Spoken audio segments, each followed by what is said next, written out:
안녕하세요. 백두산 금융연구소의 백두산입니다. 3월 16일 수요일 아침 8시 35분입니다. 오늘 아침은 좀 바쁜 일이 있어가지고요.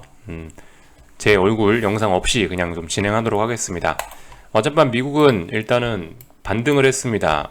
나스닥이 3% 가까이 오르고 S&P가 2% 정도 올랐는데 와, 숫자가 보니까 정말 대단하죠. 2%, 3% 막 이렇게 나오고 있으니까 와, 급등했네.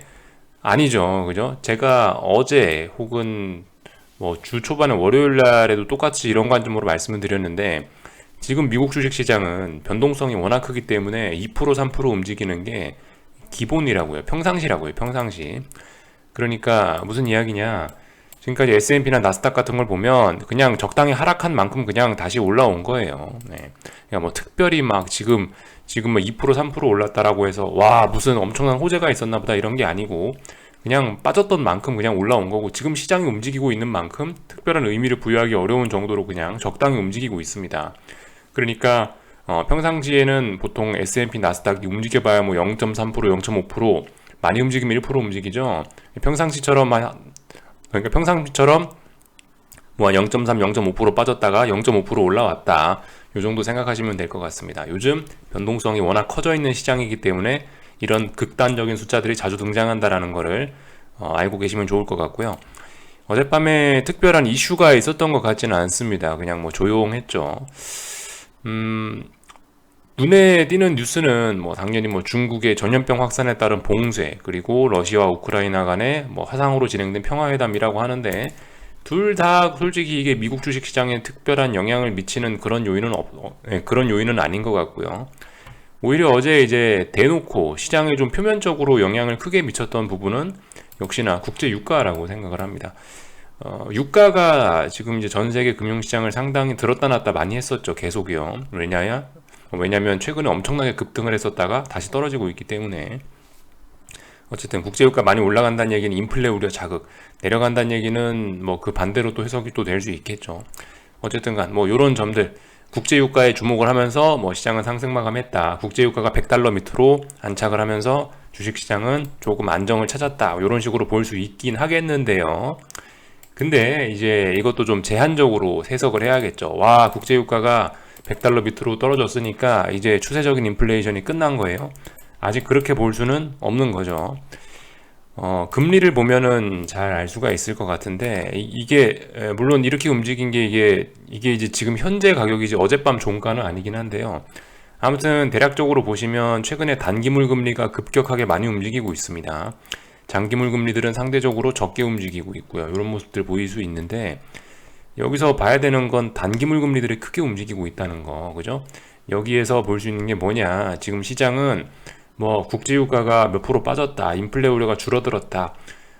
참 그리고 어젯밤에 이것도 있었거든요. PPI 물가지표죠. PPI가 발표가 됐는데 물가지표들은 상당히 일단 안정적으로 나왔습니다. 그러니까 예상치에 부합하지 못했죠. 예상치보다 낮게 나왔으니까 인플레 우려가 또 뭐 조금 뭐 완화됐다라고 하긴 하는데, 근데 아무튼 지금 이게 중요한 게 아니고 지금 이거에 신경 쓰지 않았어요. 시장은 어젯밤에 FOMC 회의에 신경을 썼기 때문에 이렇게 뭐 지금 PPI가 어떻게 나오던 간에 FOMC 회의에선 긴축적인 이야기를 할 거다라는 게 지금 시장의 기저에 깔려 있는 내용이거든요.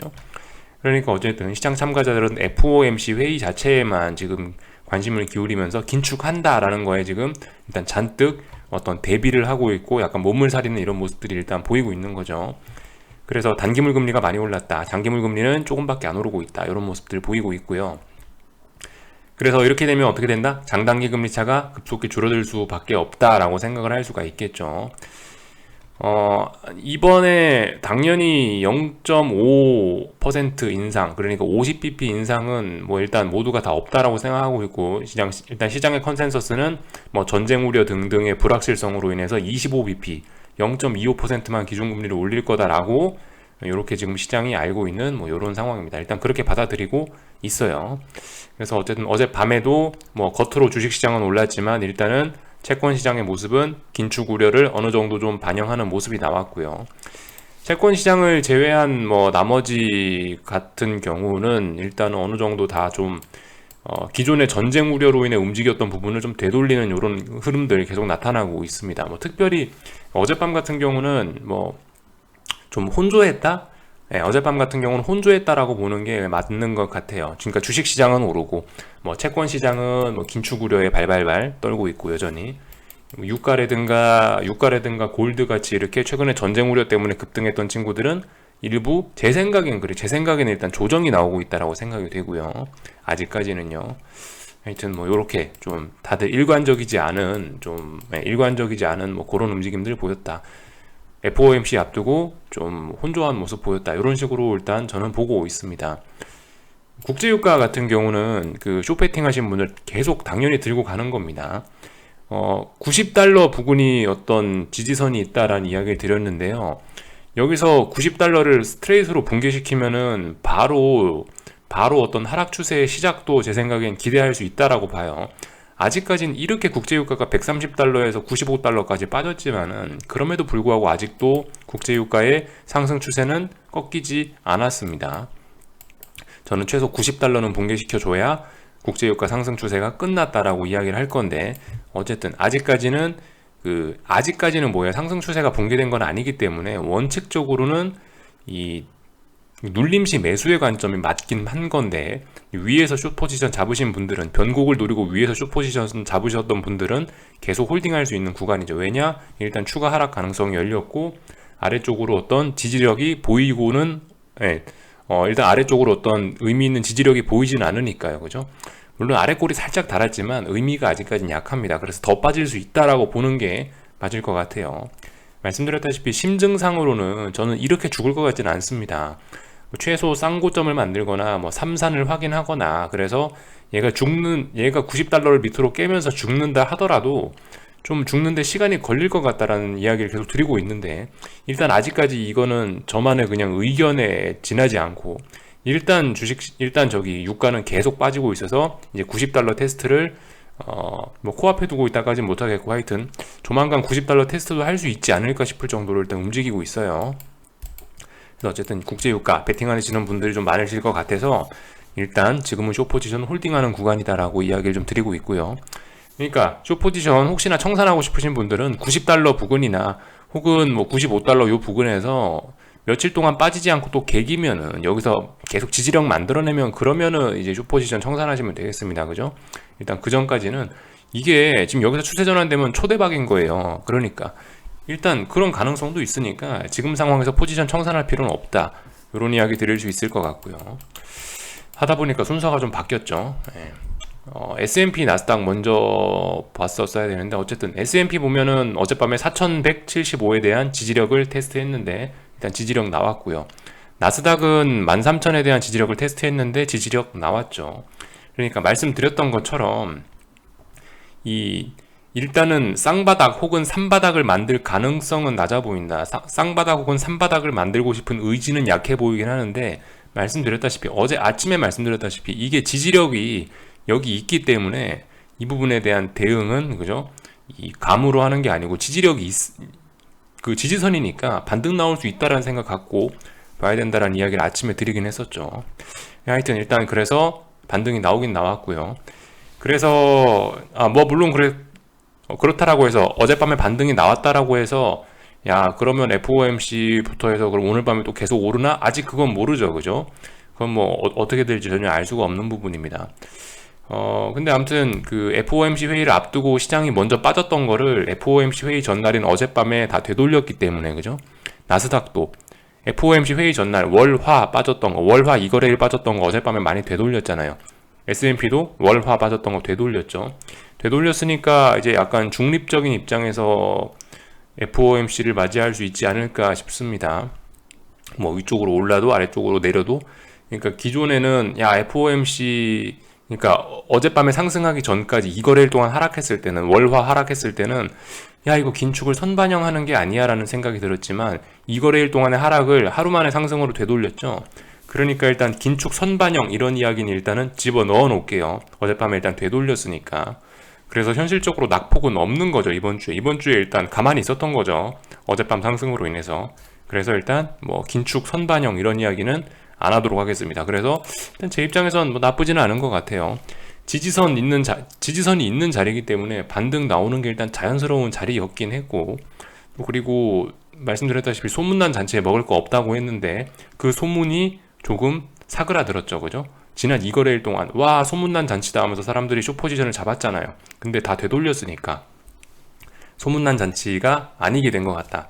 그래서 제 생각엔 FOMC 회의 이후에 파월 의장의 연설 내용에 따라서 좀 위든 아래든 좀 정상적으로 움직일 수 있는 그런 좀 시장이 위아래로 어느 쪽으로든 움직일 수 있는 그런 좀 여유 공간을 만들어 놓은 게 어젯밤이 아니냐라고 생각을 하면서 보고 있습니다. 그래서 아무튼 뭐 오늘 밤에 어떻게 될지 모르죠. 파월 의장 연설 내용에 따라서 뭐 뭐 하여튼 어떤 일이든 생길 수 있다라는 가능성 갖고 보고 있고요. 하여튼 지지와 저항 체크하면서 보면 되겠죠. 뭐 나스닥 13,800, 13,000 이렇게 지지와 저항, S&P는 4,340, 4,175 대충 요 자리. 아래가 붕괴되면 다시 하락 N자로 계속 줄줄줄 가는 거고 위쪽으로 올라가면 위에 저항이 있는 거고 이렇게 보시면 되겠습니다. 아무튼 그죠? 긴축은 예정대로 계속 가겠죠. 일단 뭐 파월 의장님의 생각을 오늘 밤에 한번 들어보자고요. 이 정도 이야기를 했고 달러 인덱스 정도 한번 살펴보고 달러 인덱스도 그죠? 어젯밤에 그냥 적당히 쉬어갔죠. 예. 긴축 앞두고 있으니까 딱히 아래쪽으로 뭐 급락하기도 좀 뭐하고 그죠? 그냥 버티고 있습니다. 여기서 FOMC 회의 결과를 기다리고 있는 것 같아요. 다들 좀 이런 혼조한 모습들 보였다라는 거 확인을 했고 참 변동성 지수 하나 참 보자면요. 변동성 지수 같은 경우는 일단은 이 부근에서 지금 자꾸 저항이 누적되고 있습니다. 어젯밤의 하락은 일단 솔직히 좀 치명적이라고 생각이 되거든요. 얘가 지금 빅스가 제가 말씀드렸다시피 눌림시 매수 관점이라 말씀드렸죠. 얘는 상승 추세니까요. 눌림시 매수 관점이라 이야기를 해드렸는데 이번에 여기쯤에서 이제 반등이 나오고 있지 않습니까? 반등이 나왔을 거면 이번에 최소한 요 부근까지는 올라갔었어야 이게 추가로 더 올라갈 수도 있는 거거든요. 근데 제 생각에 일단 어젯밤에 이걸 되돌렸다는 점이 빅스 상승을 보시는 분들 입장에서 조금 좀 치명적인 부분이 아니냐 싶습니다. 그래서 빅스 같은 경우 보시면 이 정도 넓이에서 보시면은 하나, 둘, 세 번 고점을 확인했고 그리고 눈에 띄게 여기서 고점을 낮춘 꼴이 되기 때문에 이번에 만약에 오늘 밤에 바로 다이렉트로 이렇게 어제의 음봉을 감싸면서 다시 빅스를 올려놓지 않으면 이 변동성은 이제 FOMC 회의 이후에 줄줄줄줄줄 내려올 가능성이 생깁니다. 이런 부분 좀 잘 보셨으면 좋겠어요. 빅스 좀 중요한 날이 될 수 있을 겁니다. 그러니까 이렇게 생각할 수도 있겠죠. 그러니까 오늘 밤에 미국 주식시장이 상승 마감하냐 하락 마감하냐에 따라서 좀 당분간 뭐 한두 주, 뭐 1, 2주 정도의 방향성이 뭐 결정될 수 있지 않겠어? 이 정도로 볼 수 있겠다라는 겁니다. 그죠? 오늘 밤에 이제 하락 마감을 해버려 갖고 미국 주식시장이 내려와 버리면은 다시 지지선을 위협해 버리면 추가적으로 몇 주간의 또 하락이 좀 진행될 수 있겠다라는 생각할 수 있을 거고 그래도 오늘 밤에 좀 상승을 해주거나 잘 버텨주면 빠지지 않고 잘 버텨주면은 어떻게 되겠어요? 그러면 그래도 당장 급락은 좀 피하고 시장이 뭐 옆으로 기거나 아니면 뭐 반등을 좀 할 수 있겠구나 생각을 할 수 있겠다. 그죠? 이렇게 보시면 되겠다라는 겁니다. 빅스의 관점에서는 그래서 이제 오늘 밤에 살아나면은 그래도 계속 시장 변동성이 살아나면서 위쪽에 있는 38, 39대에 있는 이 저항을 소화하러 갈 수 있는 거고 오늘 밤에 삐끗해갖고 이제 여기서 저항 만들어냈고 밀리면은 이제 이 자리가 굉장히 무거운 저항이 돼서 당분간 또 뭐 어디까지 내려올지도 알 수가 없어지는 그런 모습이 또 나올 수 있다는 거죠. 그래서 빅스가 뭐 이런 모습을 보이고 있다. 이것도 여러분들 그 봉의 길이가 길어졌기 때문에 지금 이렇게 보이는 거지. 이거 봉의 길이를 짧게 보잖아요. 그러면 어디서 많이 보시던 패턴 아닙니까? 그죠? 이거 보통 우리가 평상시에 보던 봉의 길이는 이 정도 되죠? 이거 어떤 모습입니까? 이거 결과적으로 4거래일 동안 저항 누적시킨 모습이죠. 이게 봉의 길이가 길다라고 해서 이게 뭐 다른 그런 게 있는 게 아니고요. 봉의 길이 평상시에는 이 정도쯤 되는 모습으로 많이 봤을 겁니다. 우리 S&P나 나스닥이나 코스피 차트에서요. 많이 보이는 패턴들인데 전형적인 어떤 그런 고점을 저항을 누적시키는 패턴이란 말입니다. 그죠? 그러니까 여기에 뭐 너무 이렇게 봉의 길이가 길어져 있다라고 해서 이런 거에 뭐 너무 현혹되시거나 흔들릴 필요 없고 어쨌든 간 저항이 여기 있네. 저항을 하나, 둘, 셋, 넷, 다섯, 5거래일 정도 테스트했네. 테스트해서 못 넘은 거네. 이렇게 보시면은 간편할 것 같아요. 자, 그래서 뭐 일단 이 정도 받고 특별히 뭐 드릴 말씀이 없습니다. FOMC 회의 전날이고 특별한 이슈가 있었던 것도 아니고, 하여튼 어젯밤에 제가 생각하면서 재밌었던 거는 그 중국이 전염병 우려 때문에 폭락하지 않았습니까? 그죠? 그게 이제 중국이 셧다운 우려가 있다 그러면서 국제유가가 하락했다라고 말을 갖다 붙이는 언론들도 있던데, 정말 머리가 좋다, 정말 머리 잘 돌아간다, 정말 참신하다라는 생각을 하긴 했어요. 뭐 충분히 그렇게 갖다 붙일 수 있죠. 정말 이 세상 돌아가는 게 정말 하여튼 재밌게 움직입니다. 개인적으로 오늘 중국 증시 같은 경우는 보시다시피 어젯밤 미국 반등했죠. 어제 미국 그래도 반등했고, 유럽도 어제 뭐 최소한 뭐 보합 정도 마감했으니까, 어젯밤 유럽 어떻게 마감됐냐면은 유럽 같은 경우는 그죠? 낙폭 거의 없죠. 마이너스 0.09, 마이너스 0.25 이 정도 됐으니까 뭐 일단 뭐 유럽 같은 경우는 유럽 같은 경우도 거의 낙폭 없고, 이렇게 됐으니까 제 생각에는 뭐 특별한 문제, 오늘 뭐 중국이 막 폭락하거나 뭐 추가로 그럴 것 같지는 않아요. 하여튼 중국 같은 경우는 어제 낙폭 과대였기 때문에 오늘 정도는 그래도 좀 일단 FOMC 회의 전날이고 이러니까 추가로 폭락하기보다는 좀 어느 정도 좀 버티거나 뭐 좀 그럴 것 같습니다. 오히려 반등 시도하지 않을까 싶습니다. 근데 말씀드렸다시피 오늘 중국 증시의 이런 뭐 반등이나 이런 점들은 FOMC 회의를 앞두고 폭락해버리는 것보다는 이렇게 반등을 해버리거나 버티고 있으면 이 숏포지션 보시는 분들 입장에선 이런 게 더 어쨌든 나을지도 모르겠다라는 거, 그죠? 소문난 잔치가 되면 안 되잖아요, 여러분들 아시다시피. 근데 아무튼 이렇게 회의를 앞두고 그래도 미국 주식시장이고 유럽이고 낙폭을 줄이고 어느 정도 좀 반등하거나 버티는 모습을 보여줬다는 게 그런 관점에서 소문난 잔치가 아니게 될 수 있다는 점이 일단 숏포지션 입장에서는 좀 나쁘지 않을, 그런 입장에서는 좀 괜찮을 수 있을 것 같다라는 이야기 드렸는데, 아무튼 중국 입장에서도 그렇다라고 생각이 됩니다.